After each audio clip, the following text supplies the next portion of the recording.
Hello everyone, welcome to this weekly update video being recorded on the 20th of September. We are a day late on this, but there's nothing pressing that we needed to discuss. And yesterday was rather busy. The state funeral in the UK, which I was watching for most of the day, and did a stream in the evening. So I didn't have time to record the video, but like I say, there was nothing pressing that we needed to update everyone with immediately. But we have a few little things here. So TFM's blog, there was a new blog post. The altitude box is discussed, the MCP alt box. This is much the same as last time, so I won't go into all the details. So if you are familiar with the altitude box, you'll know what kind of things to expect. There are the usual elements in there. There are keyboard shortcuts, so you can do things like Alt-V for VNav, Alt-L for level change. So it's probably worth taking a look through those if you wish to. The nav box is here as well. This is going to have actually quite a lot of useful things grouped together. So this is actually a really useful box. You've got the flight directors, then you've got your approach and localizer mode. You've got the bank limit selector, which is also very cool to have access to. I know there are some very special approaches which we probably can't necessarily fly, but are pretty interesting approaches with terrain or whatever, where you may have to increase the bank limit selector if you needed to. You've got the autopilots, Command A, Command B, and yeah, a lot of cool stuff in that box grouped together. So there's nothing new per se, but it's just nice to have all that grouped together. You've got an update that the F6 key will now return you to the main panels tree. So of course all of this can be accessed through shortcuts, but you can actually go through the tree with all the panels if you want to do that. And if you want to return to the main tree, then you can do that with F6.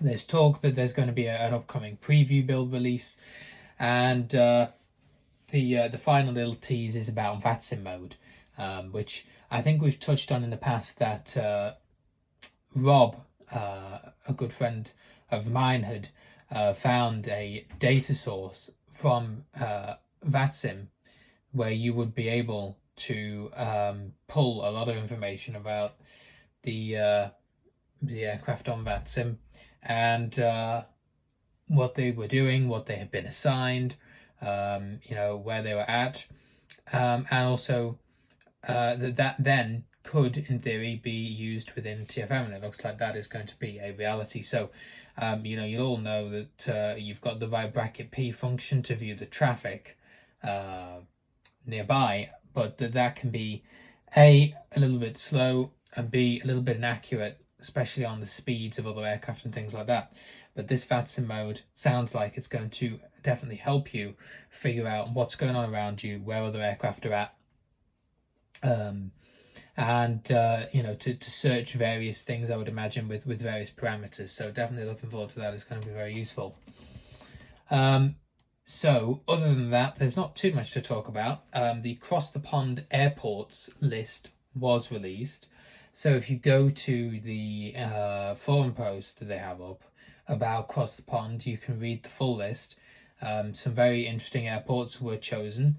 Some of the longer routes were put up as well. So you have got airports like Sao Paulo, I believe. You have got airports like Johannesburg, over in Europe ish. So some very interesting airports. The usual suspects are there, of course. Amsterdam, Heathrow in Europe, Boston, in the US. But there are some different airports. There's some airports in the Caribbean. There's a couple in Canada. You've got Toronto, Halifax. So I would suggest to go and take a look at those on that list if you want to view the full list, but of course we have to just wait for slots to become available. The Sim Update 10 for Microsoft is still something that has not come out yet. I believe it's expected to come out this following week, or perhaps a little bit after. There's talk that they're waiting on the latest NVIDIA drivers to be released, so that's possibly why. Of course, I can't unfortunately report to you that there's some major accessibility breakthrough that you can look forward to, but there you go. That is supposed to be coming relatively soon. Our first officer has been making some pretty good updates as well, but unfortunately not for us P3D users, as you will all know. They've added some very interesting stuff to their First Officer Next program. Of course, it can always do what it's been able to do for quite a while, and program a lot of stuff in the PMDG, the Phoenix, the fly-by-wire. There's certain things that it can't do which make it, not quite usable for blind users to have it do a full flight for us. You still have to program your runway, and you still have to program your SIDS and stars, things like that. It would be awesome if it could pull some of those things from vatsim and just program everything for you, because of course at the moment we don't have access to the CDUs. That would be interesting. We don't have access to that, but of course, we are still waiting on the PMDG and the SDK, and maybe that will help as well. So I mean, Microsoft Flight Simulator is not without hope, but all of that is very much contingent still on work that we need Asobo to do to give us a base level of accessibility within the sim to work with, before we can really delve into all these add-ons, and before I will ever say that it's a sim I would really recommend a BVI pilot download in the beginning. But yeah, he's also added some other features. I mean, it's even got a passenger simulation now, so you can actually simulate the passengers boarding. It comes with an updated flight attendant, a new pilot and co-pilot sound packs, all these cool things. So it kind of mimics Pack X or self-loading cargo in that way. But yeah, we don't get that in P2D. He's not updating it, as we know, which is unfortunate, but understandable. I can certainly understand it from a business perspective.